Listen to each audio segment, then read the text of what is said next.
லேவியர் புத்தகம் முன்னுரை.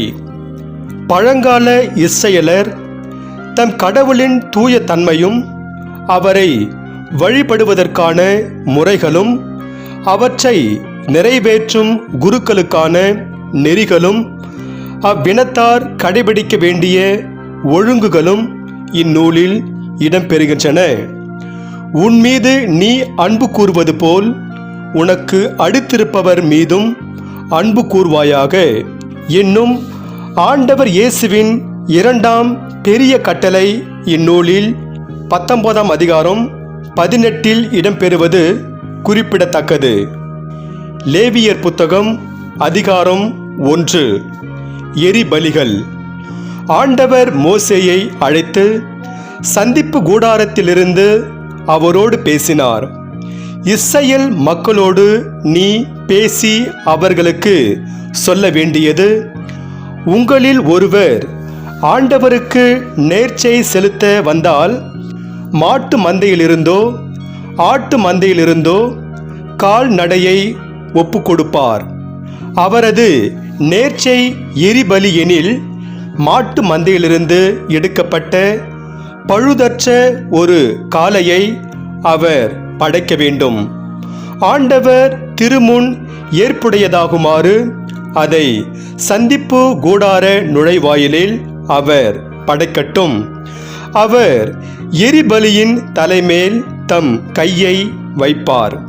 அது அவருடைய பாவத்திற்கு கழுவாயாக ஏற்றுக்கொள்ளப்படும்.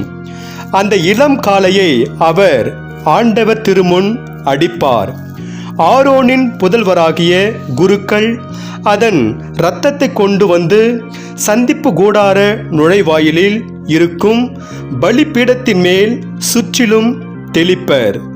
பின்பு அவர் எரிபலியை தோலுரித்து பகுதி பகுதியாக துண்டிப்பார். ஆரோனின் புதல்வராகிய குருக்கள் பலிபீடத்தின் மேல் தழல் இட்டு அந்நெருப்பின் மேல் விறகு கட்டைகளை அடுக்குவார். ஆரோனின் புதல்வராகிய குருக்கள் துண்டங்களையும் தலையையும் கொழுப்பையும் பலிபீடத்திலுள்ள நெருப்பில் அடுக்கியிருக்கிற கட்டைகளின் மேல் அடுக்கி வைப்பர்.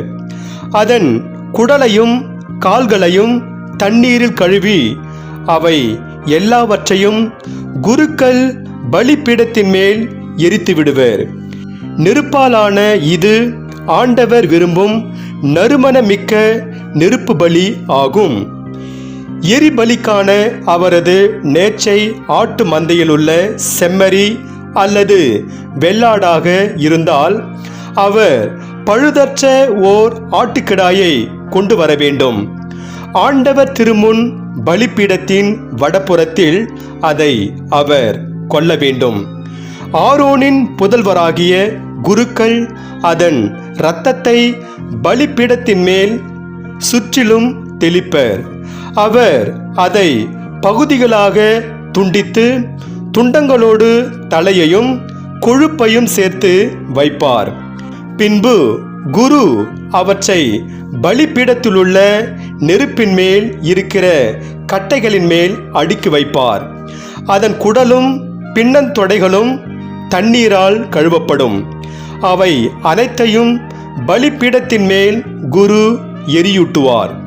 இது ஆண்டவர் விரும்பும் நறுமணமிக்க நெருப்பாலான எரிபலி ஆகும்.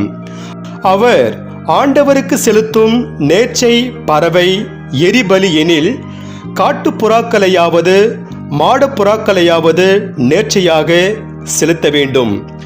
அதை குரு பலிபீட தண்டையில் கொண்டு வந்து அதன் தலையை திருகி பலிபீடத்தில் எரித்து விடுவார். அதன் இரத்தத்தையோ பலிபீடத்தின் பக்கத்தில் சிந்த விடுவார். அதன் இறப்பையையும் இறகுகளையும் அகற்றி அவற்றை பலிபீடத்தருகில் கிழக்கு புறமாக சாம்பல் இடுகிற இடத்தில் எரிந்து விடுவார். அதன் இறக்கைகளை பிடித்து இரண்டாக்காமல் அதனை கிழிப்பார். அவ்வாறு கிழித்த பின் குரு அதை பலிபீடத்திலுள்ள நெருப்பில் இருக்கிற கட்டைகளின் மேல் எரியூட்டுவார். இது ஆண்டவர் விரும்பும் நறுமணமிக்க நெருப்பாலான எரிபலி ஆகும்.